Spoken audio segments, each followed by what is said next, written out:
প্রয়োজন থেকে সংগ্রহের তাগিদ পাওয়া পাঠক কখন যে বইয়ের নেশায় বুঁদ হয়ে যায় তা বুঝে ওঠার আগেই বিন্দু বিন্দু জলে গড়ে ওঠা জ্ঞান সমুদ্রে ডুব সাঁতার দিয়ে ফেলে, নিজের অলক্ষ্যেই সমৃদ্ধ করে শব্দ সাম্রাজ্য।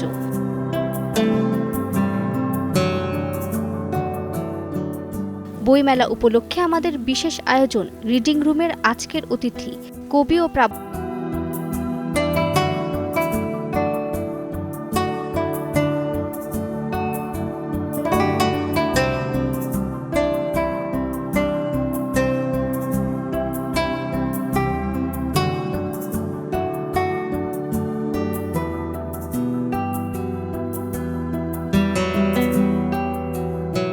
একাডেমিক বা প্রয়োজনীয় বইয়ের বাইরে গিয়ে সাহিত্য চর্চাটা আসলে আমাদের জন্য কেন জরুরি? প্রত্যেকটা মানুষের কিছু ক্ষুধা থাকে না, তো আমার ক্ষুধার মধ্যে একটা হচ্ছে আমার অন্ন, আর একটা হচ্ছে সেটা হয়তো আমার নিজের মানসিক ভালো থাকা, প্রশান্তি, সেটার সঙ্গে আমার বই জড়িত।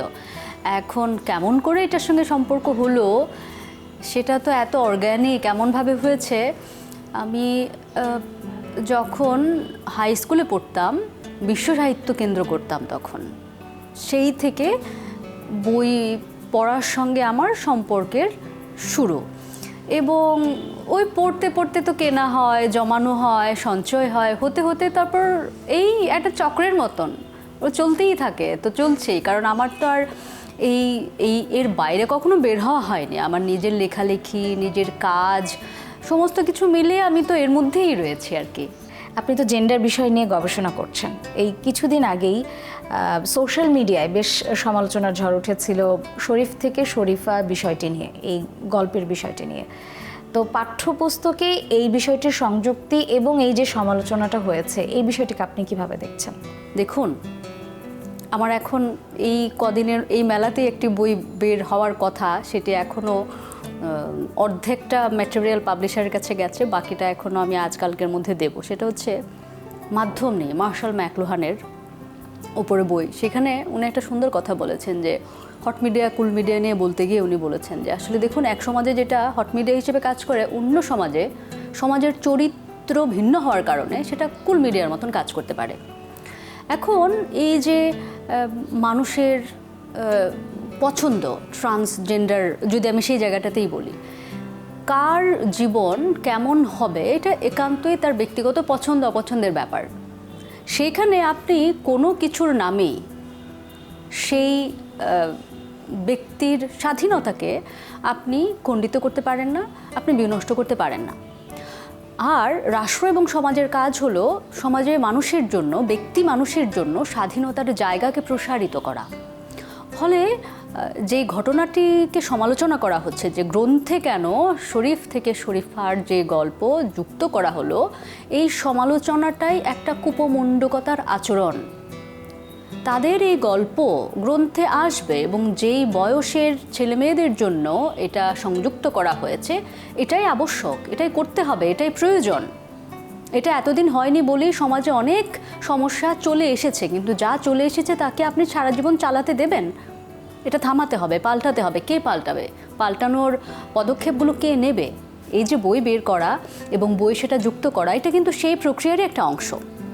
কিন্তু এখন ধরা যাক কোনো একজন ব্যক্তি মানুষ, তার নিজের হয়তো এটা পছন্দ নয়, ঠিক আছে, তোমার পছন্দ নয়, তুমি সেটা নিজের জীবনে হয়তো প্রয়োগ করবে না, কিন্তু আরেকজন যিনি প্রয়োগ করতে চান, তুমি কি তাকে আটকাতে পারো? কোন গ্রাউন্ডে? যদি সেই রকম কোনো গ্রাউন্ড না থাকে, তাহলে এই যে আটকানোর প্রচেষ্টা, এটাই তো অন্যায়। এখন একটা জিনিস পাবলিক ফোরামে কী হয় জানেন, জনপরিসর তো খুব একটা এমন জায়গা যে এটা হচ্ছে একটা দৈত্যের মতন, যে দৈত্যকে আপনি সহসা নিয়ন্ত্রণ করতে পারেন না।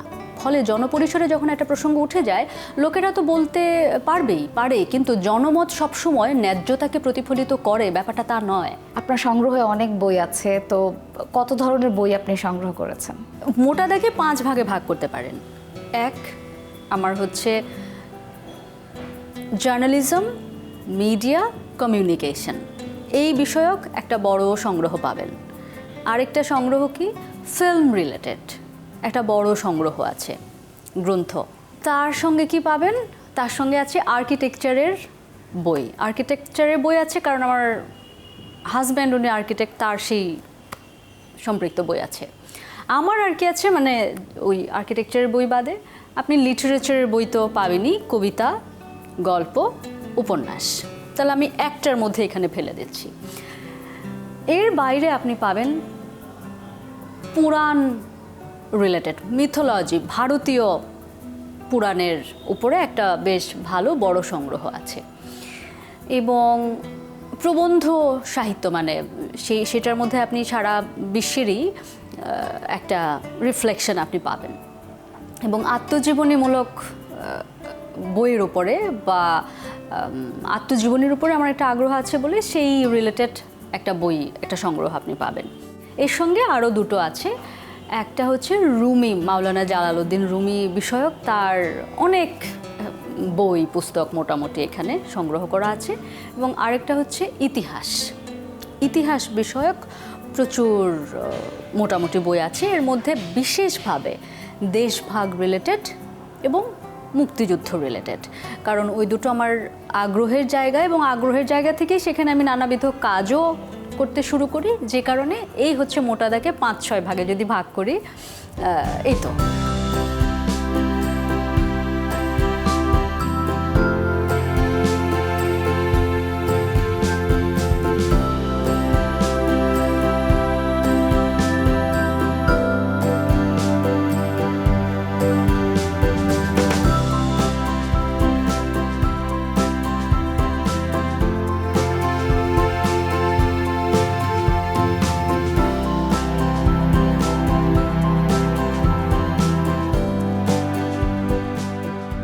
বই পড়া বা সাহিত্য চর্চাটা, এটা আসলে মানুষের জন্য কেন জরুরি? দেখুন, আমরা স্কুল, কলেজ, বিশ্ববিদ্যালয়ে যেই পড়াটা পড়ি বা অধ্যয়ন করি, সেটা হচ্ছে মানে এখন যা উদ্দেশ্য আর কি, যে কর্মজীবনে প্রবেশ করতে হবে, এর একটা ধরা বাঁধা, গদ বাঁধা একটা নিয়ম আছে, সেটা আপনাকে সম্পন্ন করতে হবে।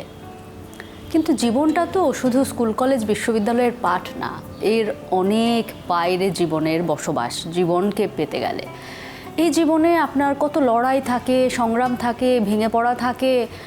এখন এই জীবনের মুখোমুখি আপনি যখন দাঁড়াবেন, আপনার শক্তিগুলো কোথায়?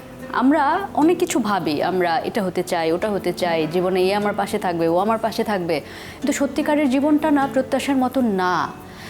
এমনভাবে জীবন আপনাকে এমন খাওয়াবে যে আপনি আর উঠে দাঁড়ানোর মতন এক ফোঁটা শক্তি অবশিষ্ট পাবেন না। কিন্তু যেহেতু আপনি বেঁচে রয়েছেন, আপনাকে ঘুরে দাঁড়াতে হবে নানাবিধভাবে। তো আমার জীবনের অভিজ্ঞতা বলে, যতবার আমি ভেঙে পড়েছি, যতবার আমার মনে হয়েছে বড় কঠিন, সেই সমস্ত সকল কঠিন সময়ে বন্ধুর মতন আমার পাশে এসে দাঁড়িয়েছে বেশিরভাগ ক্ষেত্রে কোনো না কোনো বই। যেমন আপনি যদি উপন্যাসের কথা বলেন, যদি গল্পের কথা বলেন, গল্পের যে চরিত্ররা, সেই চরিত্রের ভেতর দিয়ে আপনি আসলে আরেকটা মানুষের সংগ্রাম, তার ঘুরে দাঁড়ানো, তার স্বপ্ন দেখা, সেটার সঙ্গী হন। ফলে আপনার ভেঙে পড়ার সময়ে হয়তো আপনি শক্তিটা পাবেন সেই বই থেকে কোনো না কোনোভাবে আপনাকে কোনো না কোনো একটা চরিত্র আপনাকে সঙ্গ দেবে, কোনো না কোনো একটা বাণী আপনাকে সাহস যোগাবে। এবং শুধু বই নয়, এই ক্ষেত্রে কবিতা বা গল্প বা উপন্যাস সেটা শুধু নয়, আপনি আত্মজীবনী যখন পড়বেন, দেখবেন যেমন মাঝখানে কবছর আগে আমার জন্য খুব একটা মানসিকভাবে একটু খুব ডাউন সময় যাচ্ছিল, তখন হঠাৎ করেই আমার হাতে এলো বিল গেটস সিনিয়রের একটা বই, শোয়িং আপ ফর লাইফ। এবং ওই বইটা মনে হলো আমাকে, লাইক আপনি পুকুরে কখনো সাঁতার কেটেছেন, বুঝবেন, এই ডুবে যাচ্ছি এরকম একটা অনুভূতির মধ্যে ধরেন একটা বন্ধু পাশ থেকে ধাক্কা দিয়ে আপনাকে সরিয়ে দিল। তো ওই বইটা একটা সময়ে এরকম আমাকে খুব মানসিকভাবে টেনে তুলেছে। এরকম আরও কয়েকটা আছে। তো এই গেল গল্প, উপন্যাস। এর পাশাপাশি ধরা যাক ফিল্ম, হ্যাঁ, সিনেমাও কিন্তু শুধু যে বইয়ের মধ্যে আপনাকে ডুবে থাকতে হবে, এটা যে কোনো জিনিস অতিরিক্ত খুব খারাপ, ঠিক আছে?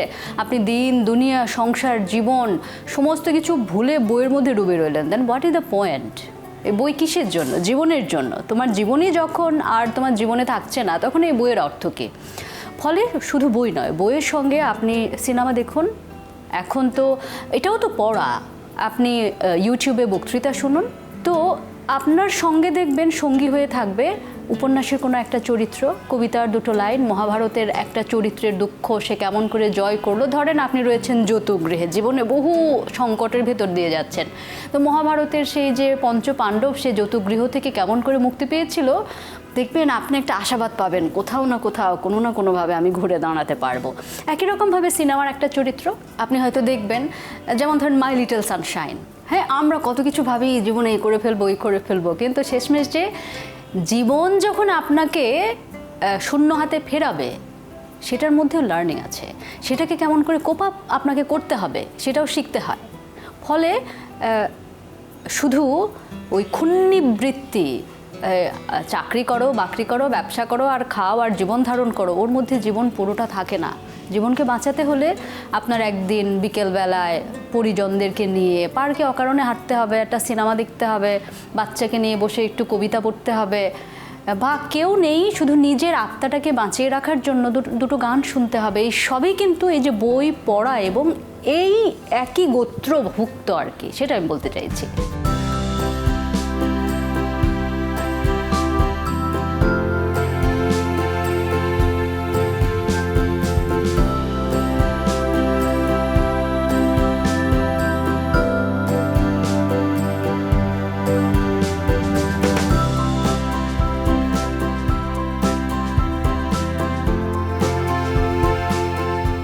আপনি তো অধ্যাপনা করছেন, তো একজন শিক্ষক হিসেবে শিক্ষার্থীদেরকে বই পড়তে উদ্বুদ্ধ করতে যে একটা দায়িত্ববোধ অনেক শিক্ষকই হয়তো করেন বা করেন না, আপনি কিভাবে আপনার শিক্ষার্থীদেরকে উদ্বুদ্ধ করেন? আমি কিন্তু দেখি তরুণ ছেলেমেয়েরা পড়েন, যথেষ্ট পড়েন, এবং শিক্ষক হিসেবে ওদেরকে উৎসাহিত করার সুযোগ আছে। যেমন আমি তো সবসময় ধরেন কথার কথা আমি বাংলাদেশ স্টাডিজ পড়াচ্ছি, মুক্তিযুদ্ধের ইতিহাস পড়াচ্ছি, সেইখানে কিন্তু আমি হয়তো ওকে 4টা বইয়ের নাম বলে দেবো, বলবো যে নানাভাবে তুমি রাইফেল রোটি আওরাত অবশ্যই পড়ো। সঙ্গে এটাও যোগ করি যে দেখো তোমার এই রাইফেল রোটি আওরাত পড়ে তোমার ক্লাসরুমে কিছু হবে না, তোমার প্রকৃত জীবনটা তো ক্লাসরুমের বাইরে, সেইখানে তুমি দেখবা তুমি একটা নতুন মানুষ এই উপন্যাসটা পড়ার পর।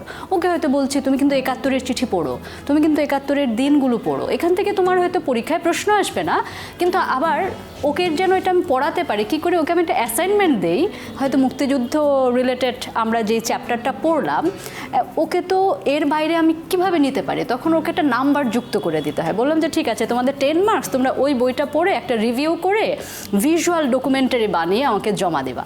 এইভাবে হয় কি, ওদেরকে আমি হয়তো উৎসাহিত করছি। যেমন মাঝখানে হয়তো কাউকে পড়ালাম লাল নীল দীপাবলি, হুমায়ুন আজাদের বই, কাউকে পড়ালাম বুক পকেটে জোনাকি পোকা, ঠিক আছে, ওরা কি করছে, ওরা একটা অ্যাসাইনমেন্ট বানিয়ে আমার কাছে জমা দিচ্ছে, এই সূত্রে ওদের পড়াও হচ্ছে।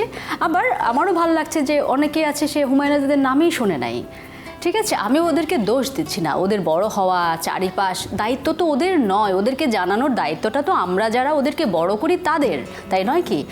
তো এইভাবে একটা সুযোগ তো থাকেই। সাহিত্য চর্চা করছেন দীর্ঘদিন ধরে, তো এই সাহিত্য চর্চার মধ্যে দিয়ে যাওয়ার সময় আপনার দর্শনগত পার্থক্য বা দর্শনগত কোনো পরিবর্তন কি এসেছে? আপনি কি সেরকম কিছু অনুভব করেন?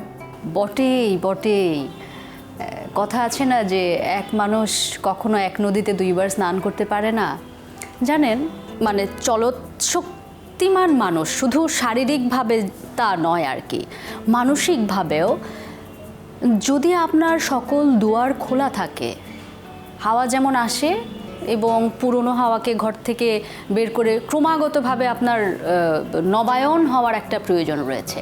ফলে আপনার যদি হৃদয়ের দুয়ার খোলা থাকে, চিন্তার দুয়ার খোলা থাকে, নব নব চিন্তা যখন আসবে, তখন তো নিজের বদল না হয়ে কোনো উপায় নেই। ধরা যাক আজকে যে আমিটা, আমার জীবন সম্পর্কে যে বীক্ষণ তৈরি হয়েছে, যে ভাবনা তৈরি হয়েছে, আজকে থেকে 10 বছর আগে তো সত্যি আমি এমন, আমার ভাবনাটা ছিল না এমন, কারণ আমার অভিজ্ঞতা সেরকম ছিল না। আমরা মানুষগুলো কি, আমরা মানুষেরা আসলে অভিজ্ঞতার সারোৎসার, কেমন করে বহুবিধ অভিজ্ঞতা আমাদের জীবনের উপর দিয়ে যায়, আমরা সেগুলোর ভেতর থেকে আমরা নিজেদের মতন করে একটা অভিজ্ঞান যখন লাভ করি, তখন দৃষ্টিভঙ্গি পাল্টায়। ফলে জগৎ, জীবন, ধর্ম, দর্শন, মানুষ, প্রেম সব সম্পর্কেই আসলে এখন আমি যেই জায়গায় ভাবতে পারি বা যেইভাবে ভাবি, যেখানে উপনীত হয়েছি, সেটা নিশ্চয়ই আমি 5 বছর আগে ছিলাম না। এবং এটার উপরে আমার বই পড়ার, বই সামগ্রিক অর্থে একটা বই পড়া মানে কি, আর একটা নতুন জীবনের সঙ্গে আপনি সম্পৃক্ত হচ্ছেন, পরিচিত হচ্ছেন, ভাবনার সঙ্গে পরিচিত হচ্ছেন। আপনি যখন ফিল্ম দেখছেন, আপনি যখন ডকুমেন্টারি দেখছেন, আপনি যখন সিরিজ দেখছেন, আপনি ক্রমাগতভাবে নতুন নতুন চিন্তাকে এনকাউন্টার করছেন। ফলে ওই এনকাউন্টার করার ভেতর দিয়ে নিজের আসলে পরিবর্তিত হওয়া ছাড়া তো কোনো উপায় নাই।